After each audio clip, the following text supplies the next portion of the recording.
ninth class. Today we will start the next book. The name of the book is Democratic Politics, and the chapter is What is Democracy and Why Democracy. Dear students, you can see on the screen the chapter is starting with in the form of questioning. We see the first question is what is democracy and why do we need democracy. So let's find the answers of these questions through the chapter overview. Overview means कि इस chapter के अंदर हम क्या पढ़ने जा रहे हैं.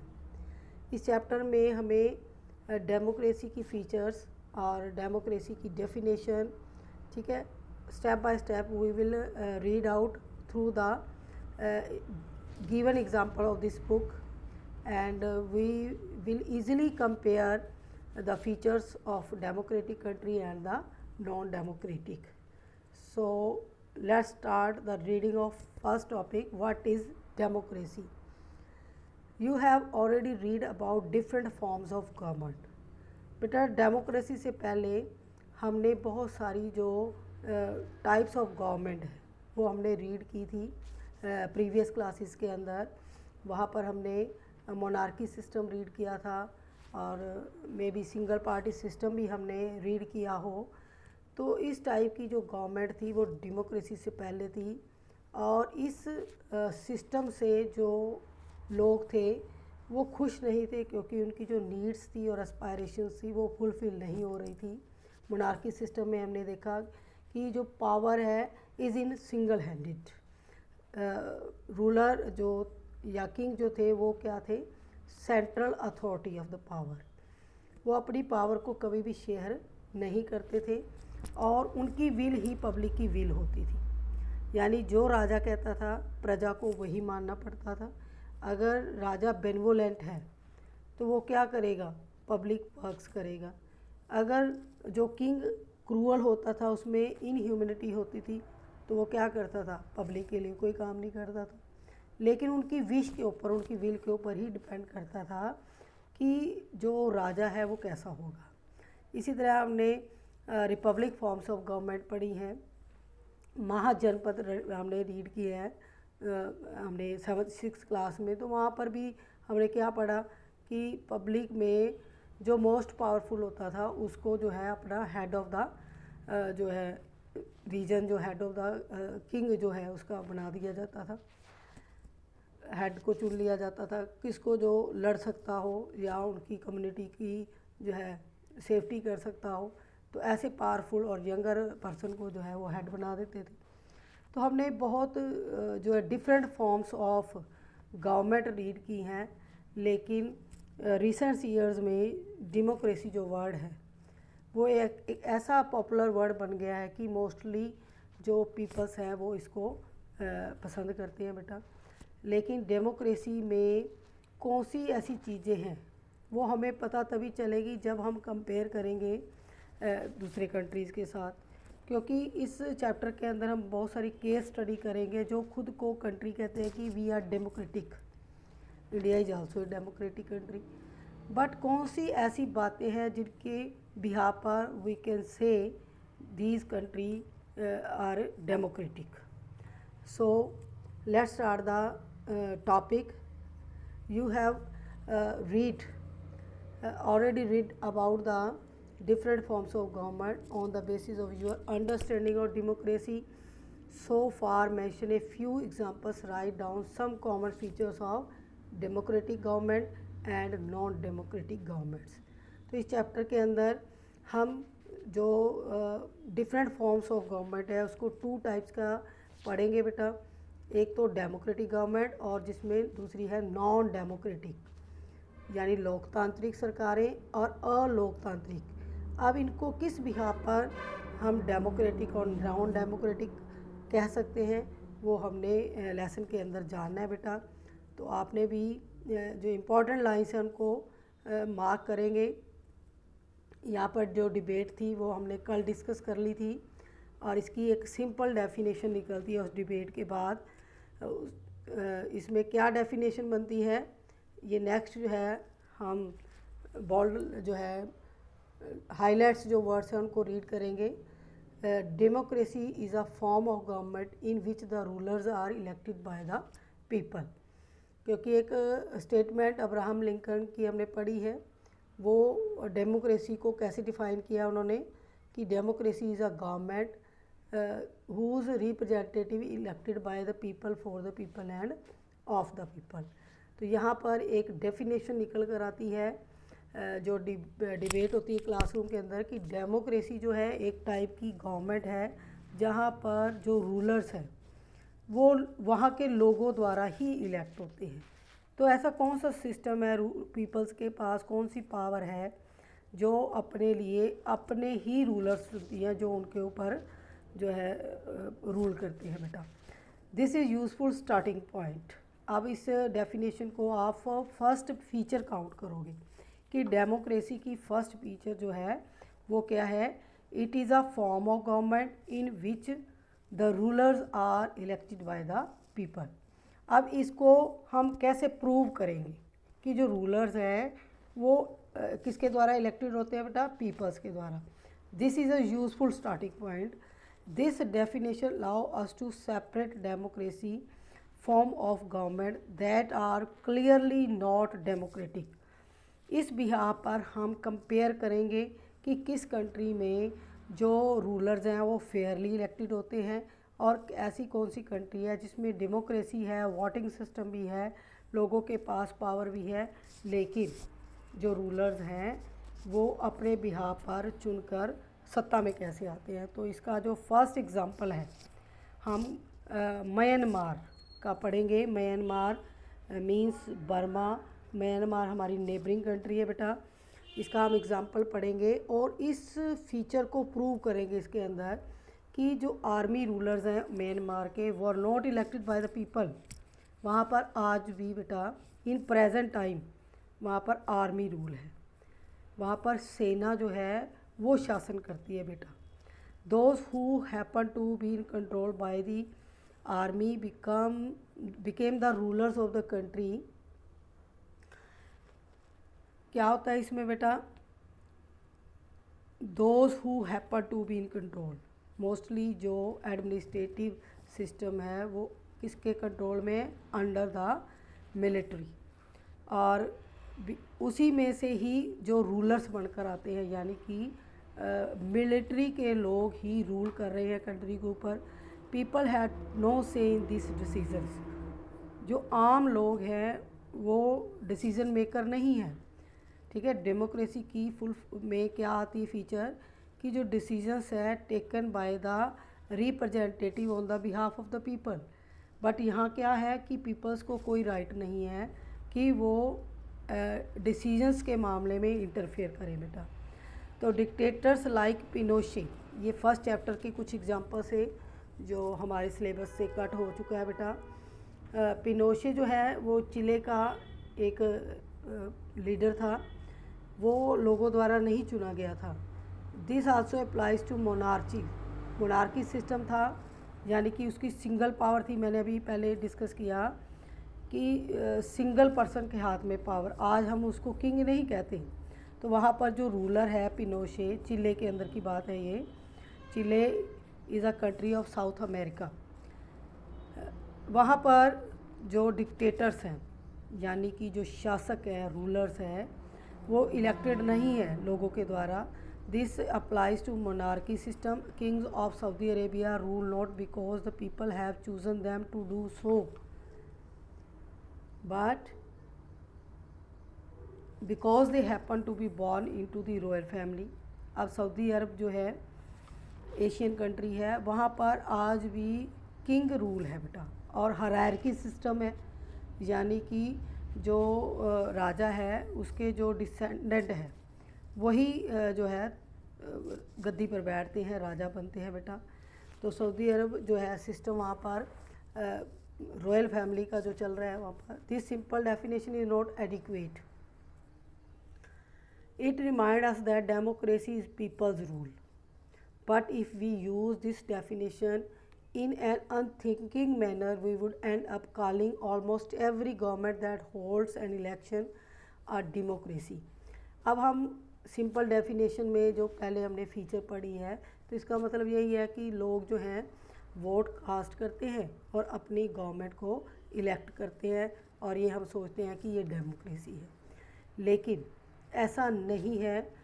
जो कंट्री अपने आप को डेमोक्रेटिक कंट्री बोलता है, तो वहाँ पर जो फीचर्स हैं उसको प्रॉपर फॉलो किया जा रहा है या नहीं किया जा रहा, तो हम केस स्टडी के अंदर डिस्कस करेंगे और अपने माइंड में जो फीचर्स हैं डेमोक्रेसी के अंदर उनको डेमोक्रेटिक और नॉन डेमोक्रेटिक में कैटेगरी में डालेंगे बेटा।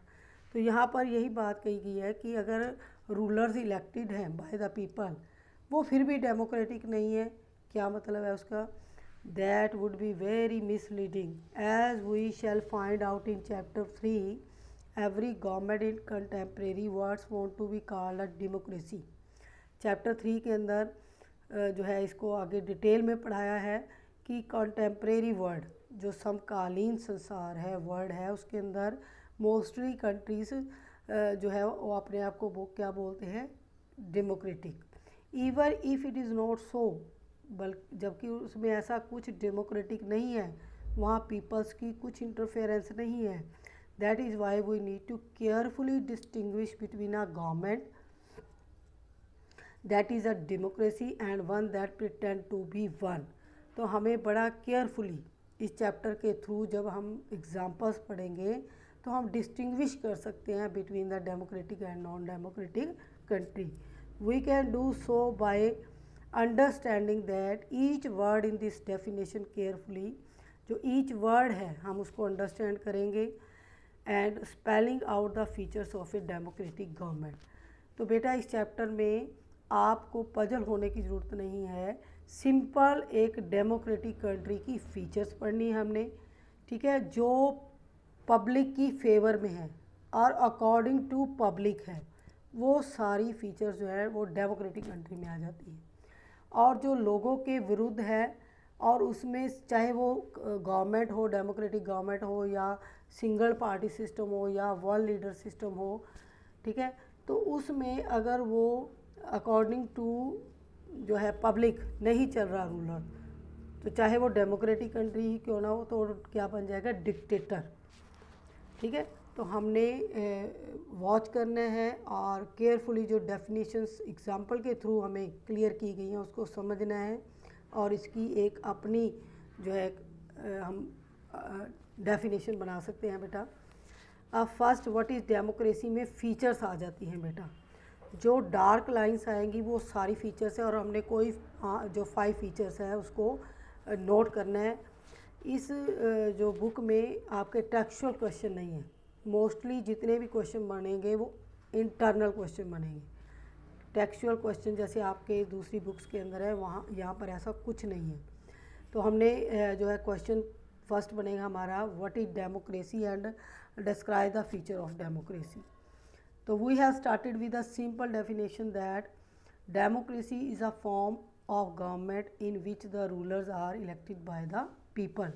वही सेम स्टेटमेंट जो हमने पीछे पढ़ी है, यहाँ पर एग्जाम्पल के थ्रू हम पढ़ेंगे बेटा। अब क्वेश्चन जो है वो दिमाग में आता है कि who are the rulers and which peoples elected their government, who has the power to elect their rulers. तो दोनों बातों का हमने पता लगाना है कि रूलर्स कौन है और लोग कौन है। ठीक है, किन लोगों को ये अथॉरिटी है कि वो अपने रूलर्स को इलेक्ट कर सके। Which official must be elected for any government to be called a democracy, which decisions में be taken by non elected official in a democracy. Officials क्या आते हैं बेटे? जो सरकारी अधिकारी होते हैं। किनको पावर है, ठीक है, डिसीजन लेने की, और वो किस बिहाफ पर डिसीजंस लेते हैं। व्हाट काइंड ऑफ इलेक्शन, फिर उन रूलर्स को इलेक्ट करने का जो प्रोसीजर है, इलेक्शन ही है बेटा। इलेक्ट कैसे करेंगे? क्योंकि सबको एग्री होना पड़ता है एक बात के लिए, तो वो एक प्रोसीजर है कि वो इलेक्शन करें, और इलेक्शन में वो यस या नो थ्रू वोटिंग करें। तो व्हाट टाइप ऑफ इलेक्शंस, ठीक है, कैसा इलेक्शन होगा, कौन उसको कंडक्ट कराएगा। तो बहुत सारे क्वेश्चंस जो हैं हमारे जहन में आते हैं कि ये सिस्टम किसने गो थ्रू किया। What condition must be fulfilled for an election to be considered democratic. क्या ऐसा प्रोसीजर इलेक्शन के अंदर अडॉप्ट किया जाएगा कि वो इलेक्शन जो है वो डेमोक्रेटिक हो। तो ये कौन बनाएगा रूल्स। कितना डिफ़िकल्ट टास्क था जब स्टार्टिंग में डेमोक्रेटिक फॉर्म्स को वर्ड्स ने अपनाया था, क्योंकि बहुत सारे कंट्रीज़ हम पढ़ेंगे, हमारी कंट्री भी डेमोक्रेटिक है, लेकिन इसके अंदर जो कॉन्स्टिट्यूशन में लोगों को पावर दी गई है, सरकार को जो पावर दी गई है ताकि वो अपने फंक्शंस कंडक्ट कर सकें, तो ये कौन डिसाइड करता है। तो ये बहुत डिफ़िकल्ट टास्क है। इस बिहार पर जितने भी वर्ल्ड के डेमोक्रेसी वाले कंट्रीज़ हैं उनकी फ़ीचर्स में थोड़ा सा जो है डिफरेंस है बेटा। नेक्स्ट है question, who are the people and who can elect the rulers और गेट इलेक्टेड एज रूलर्स। अब कौन से लोग हैं जो लोगों अपने रूलर्स को चुनेंगे और कौन से ऐसे लोग हैं जो रूलर्स बनेंगे बेटा। तो ये डिसीज़न कैसे लिया जाएगा, ये भी एक बेसिक क्वेश्चन है। Finally what kind of form of government is a democracy. फिर हम एक गवर्नमेंट की फॉर्म को जो डेमोक्रेसी की होगी उसको पढ़ेंगे। Can elected rulers do what ever they want in a democracy. क्या इलेक्टेड रूलर्स को पावर मिलेगी कि जो वो चाहते हैं उसी तरीके से हो, क्योंकि हमने अपनी इच्छा से अपने रूलर्स चुन लिए कि हाँ आपको हमने पावर दे दी कि आप हमारे लिए पब्लिक वर्क्स करोगे।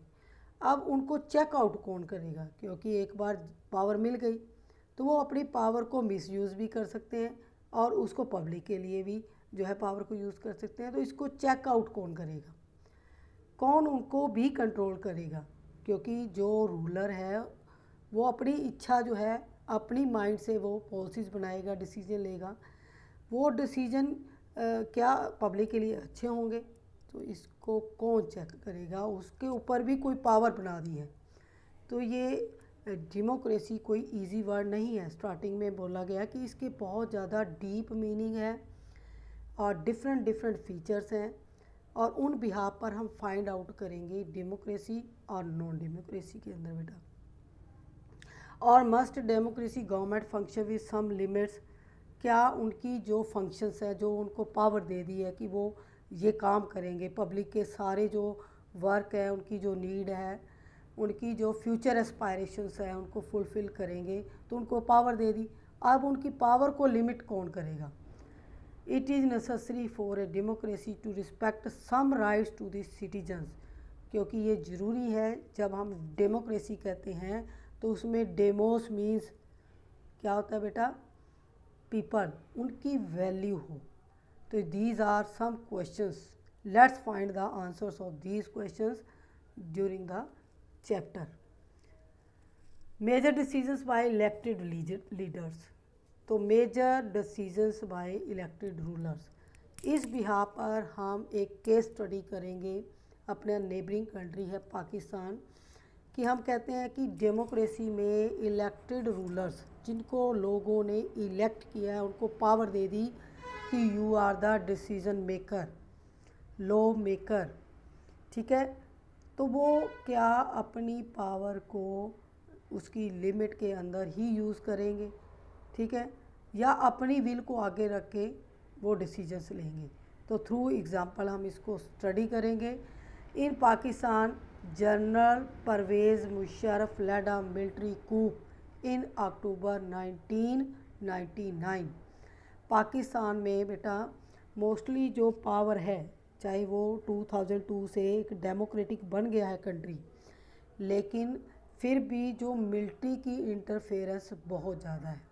तो ऐसा ही कुछ इंसिडेंट पाकिस्तान के अंदर होता है कि जो सेना का कमांडर है, जनरल है परवेज़ मुशर्रफ, उसने तख्ता पलट कर दिया, यानी कि वहाँ पर जो रूलर्स थे इलेक्टेड बाय द पीपल, उनको हटाकर सेना का कब्जा कर लिया, क्योंकि वो सेना का एक कमांडर था।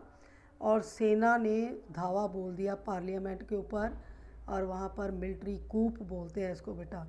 जब सेना तख्ता पलट देती है, यानी कि गवर्नमेंट चेंज कर देती है और अपना रूल कर देती है, और वो रूलर जो बिना परमिशन के, बिना पब्लिक के इलेक्शन के वो सत्ता में आ जाते हैं, तो इस सिस्टम को मिलिट्री कूप कहते हैं बेटा। और ये घटना कब घटी? अक्टूबर 1999। ही ओवरथ्रो डेमोक्रेटिकली इलेक्टेड गवर्नमेंट। क्या किया उसने? जो डेमोक्रेटिक सिस्टम से गवर्नमेंट वहाँ थी उसको उखाड़ दिया, ओवरथ्रू कर दिया, और declared himself the chief executive of the country. और अपने आप को उसने क्या डिक्लेयर किया कि ही was the executive. Executive means क्या होता है बेटा? जो डिसीजंस को फॉलो करवाते हैं बेटा। देखो लेजिस्लेचर जो है वो क्या करती है? लेजिस्लेचर मेक्स अ लॉ और executive implement the laws and judiciary interpret the laws. ये हमने 8th में भी पढ़ा, ठीक है, 7th में भी पढ़ा कि जो गवर्नमेंट के 3 ऑर्गन्स हैं, legislature, executive and judiciary, they do works on the behalf of their power. अलग अलग पावर दी है, अलग अलग उनके काम है। जो लेजिस्लेचर है वो कानून बनाती है। एग्जीक्यूटिव में क्या आता है? वो इलेक्टेड मेंबर हैं जो जीत कर, ठीक है ना, इलेक्शन में, चुनाव में जीत कर सरकार बनाते हैं, और उनकी एक जो है टीम होती है जिसे कैबिनेट बोलते हैं, वो क्या करते हैं बेटा? कानून जो पास होते हैं पार्लियामेंट में उनको इम्प्लीमेंट करती है, देश में लागू करती है। अब ये खुद ही चीफ एग्जीक्यूटिव बन गया। यहाँ मतलब हम डेमोक्रेसी कह रहे हैं तो मोस्टली कौन रोल प्ले करेगा? Elected peoples, but he was not elected by the country man. तो अपने आप को उसने एग्जीक्यूटिव कंट्री का डिक्लेयर कर दिया। लेटर ही changed his designation.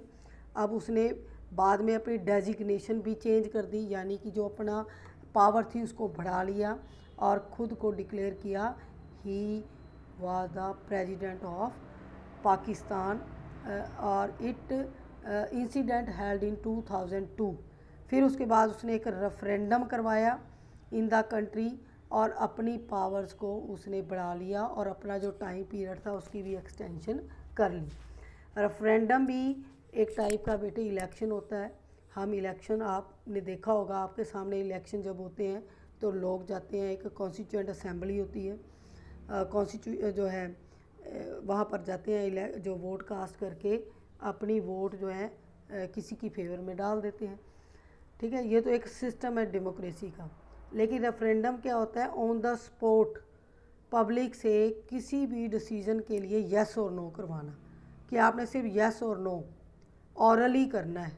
Through voting जो है आप औरली बताओगे कि आपको ये पसंद है या नहीं है, उसको बोलते हैं रेफरेंडम।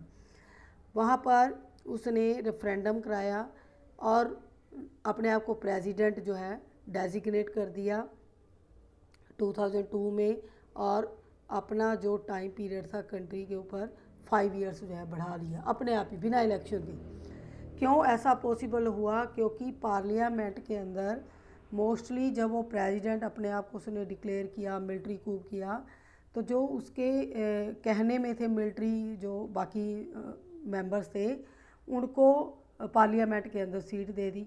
अब पार्लियामेंट के अंदर जो सब मिलकर डिसीजन लेते हैं तभी यस होती है ना, तभी वो कोई बिल जो है लॉ बनता है। अब यहाँ पर उसने अपने आप को पहले तो पार्लियामेंट के अंदर प्रेसिडेंट बनाया, फिर उसने रेफरेंडम करा के अपना जो टाइम पीरियड है 5 साल कर लिया। Pakistani media, human rights organisations और democracy activist said that the referendum was based on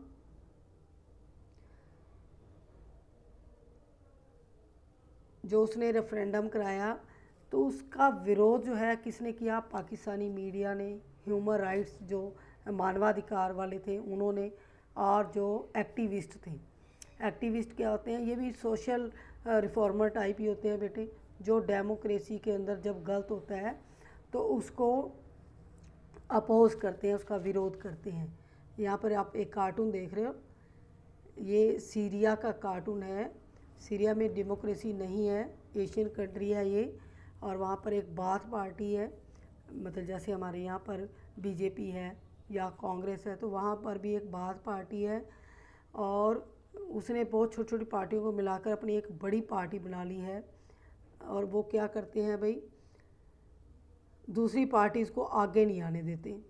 यहाँ पर सीरिया का एग्ज़ाम्पल है, देखो डोर के अंदर एक पर्सन है, वो क्या कर रहा है, no entry before you fill that form, तुम्हारी एंट्री नहीं है। देखो ये न्यायिक जस्टिस की देवी बताया हुआ है, ये डेमोक्रेसी है ना। हमारे यहाँ देखते हैं हम न्याय की देवी में जो उसके हाथ में तराजू होता है, आंखों पे पट्टी बंधी होती है। तो इसका मतलब ये क्या शो कर रहा है कार्टून, कि यहाँ पर न्याय नुए कुछ नहीं हो सकता, हमारी पावर है, हमारा रूल है।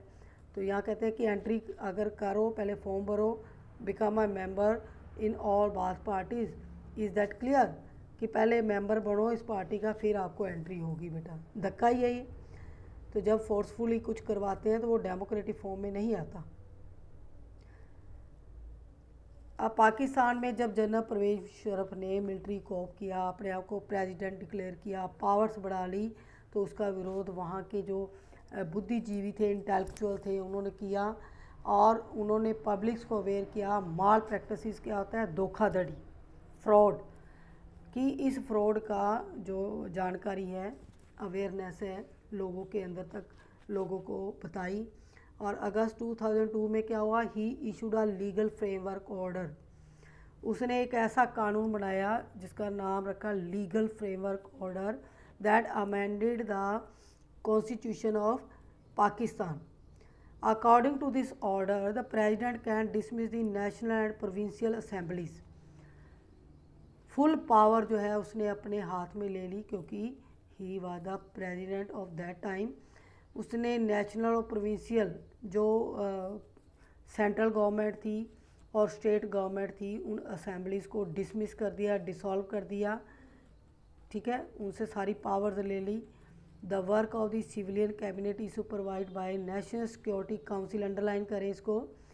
कौन सा उसने एक रूल इशू किया था 2002 में, लीगल फ्रेमवर्क ऑर्डर। और इसमें क्या ऑर्डर किया कि जो स्टेट असेंबलीज थी और सेंट्रल असेंबली थी, नेशनल और प्रोविंशियल, उनको डिसॉल्व कर दिया। और सारी पावर्स, एक उसने एक अपनी कैबिनेट बनाई, उसका नाम रखा national security councils, NSC, which is dominated by military officers. अब वो काउंसिल किसकी थी, उन्हीं मिलिट्री जो ऑफिसर्स थे, जनरल परवेज मुशर्रफ उनका हेड था, और जो बाकी उसके फ्रेंड्स थे उनको भी पावर दे दी, और एक अपनी एक काउंसिल बना ली। यानी कि पूरी कंट्री के डिसीजंस वो काउंसिल लेगी। This council is not elected by the people and the will of the people. After passing this law, elections were held to the national और provincial assemblies. अब जब सब पावर्स उसके पास आ गई, इलेक्टेड मेंबर्स उसने हटा दिए, फिर उसने क्या किया, दोबारा से सेंट्रल गवर्नमेंट के और जो है स्टेट गवर्नमेंट के इलेक्शंस करवाए। Pakistan has had elections. अब देखो ये डेमोक्रेसी की एक फॉर्म है कि इलेक्शन होता है, रूलर सिलेक्ट होते हैं, उसने भी ऐसा ही किया। लेकिन उसका जो वे था, जो उसने प्रोसीजर किया इलेक्शन का, वो बिल्कुल ही रॉन्ग था, फ्रॉड था, और उसमें बहुत सारी माल प्रैक्टिसेस की गई थी। बट द फाइनल, देखो इलेक्टेड रिप्रेजेंटेटिव, उसने इलेक्शन करवाए और वहाँ पर ऐसे ही मेंबर चुने गए जो उसके पपेट थे, उसके हाथों की कठपुतली थी। अब यहाँ पर लोगों को शो हुआ कि इलेक्शंस हो गए हैं, ठीक है, और उनके द्वारा रिप्रेजेंटेटिव चुने गए हैं।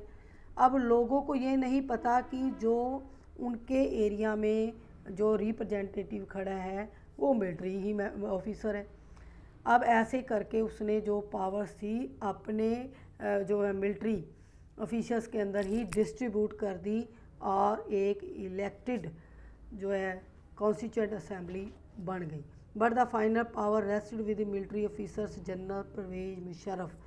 चाहे उसके अपने ही मिलिट्री ऑफिसर्स थे, लेकिन फुल पावर सेंट्रल अथॉरिटी उसने अपने पास रखी। Clearly there are many reasons why Pakistan under general Pervez Musharraf should not be called a democracy. अब हमें इतना रीड करने के बाद खुद ही अंडरस्टैंडिंग होगी कि कि जो जनरल परवेज मुशर्रफ ने पाकिस्तान में किया वो डेमोक्रेटिक वे नहीं था। हम उसमें ये नहीं कह सकते कि इलेक्शन हुए और people are elected their rulers sufficient है। वहाँ पर हमें ये भी चेकआउट करना पड़ेगा कि जो रूलर्स बने हैं वो क्या डेमोक्रेटिक वे से आए हैं, लोगों के अंदर से ही आए हैं। क्या हुआ इसमें, जितने मिलिट्री ऑफिसर्स थे उनको ही पावर मिल गई। अब वो अपनी इच्छा से काम करेंगे, पब्लिक की इच्छा से नहीं करेंगे। इसलिए हम इस सिस्टम को, जो एक डेमोक्रेसी होने के बावजूद भी डेमोक्रेसी नहीं है, समझेंगे बेटा। But let us focus on one of these. Can we say that the rulers are elected by the people in Pakistan? Not quite. ठीक है ना, कि उनके जो रूलर्स थे वो पब्लिक के द्वारा सिस्टमेटिकली चुने गए थे? नहीं। People may have elected their representative to the national और provincial assemblies, but those elected representatives were not really the rulers. They can't take the final decision. The power to take final decision rested with the army officials and with the general Pervez Musharraf. अब जिन लोगों को state assembly में खड़ा किया या provincial में किया या नेशनल असेंबलीज में किया, अब वो किसकी दया से उसमें जो है इलेक्शन में खड़े हुए? परवेज मुशर्रफ की। लोगों ने उनको चुन लिया, लेकिन वो लोग जो है इलेक्शन में उनकी हेल्प परवेज मुशर्रफ ने की, तो वो उसके अकॉर्डिंग ही काम करेंगे, ना कि पब्लिक के अकॉर्डिंग बेटा। तो जितनी भी पावर है वो rest with the general Pervez Musharraf and their army officials. This happen in many dictatorship and monarchies. ये ऐसा सिस्टम ओनली पाकिस्तान में ही नहीं हुआ, बल्कि उन कंट्रीज़ में हुआ जहाँ पर सिंगल पार्टी सिस्टम है या सिंगल पर्सन जो है वहाँ पर रूल कर रहे हैं। तो ऐसा सिस्टम जो है डिक्टेटरशिप और मोनार्कीज़ कंट्रीज़ में मोस्टली देख सकते हैं हम बेटा। They formally have an elected parliament and government, but the real power is with those who are not elected. वहाँ इलेक्टेड पार्लियामेंट है, लेकिन पावर किसके पास है? गवर्नमेंट के पास नहीं है, डिक्टेटर्स के पास हैं, या जो रूलर्स हैं उनके पास है बेटा। In a few countries, the real power was with some external powers and not with the locally elected representative. This cannot be called people's rule. अब इसको हम people's rule नहीं कह सकते बेटा। यहाँ पर मार्क कर लें, हम नेक्स्ट टॉपिक जो है नेक्स्ट वीडियो में जो है डिस्कस करेंगे। This give us first feature in a democracy, the final decision making power must rest with those elected by the people. अब हमने कहा कि पावर जो है रूलर्स के पास होनी चाहिए, और वो रूलर्स किसके थ्रू आने चाहिए? लोगों के थ्रू। अब यहाँ पर इसी डेफिनेशन की, इसी फीचर की एक और फीचर निकल कर आती है कि डेमोक्रेसी में फाइनल डिसीजन पावर किसके पास होनी चाहिए? Must rest with those elected by the people. जो लोगों द्वारा चुने गए रूलर्स हैं, शासक हैं, उनके पास ही पावर होनी चाहिए, ना कि एक सिंगल पर्सन के पास पावर होनी चाहिए बेटा। ठीक है बेटा, ये चैप्टर यहीं तक था। नेक्स्ट जो है टॉपिक नेक्स्ट वीडियो में हम अंडरस्टैंड करेंगे। ओके बेटा, गुड बाय।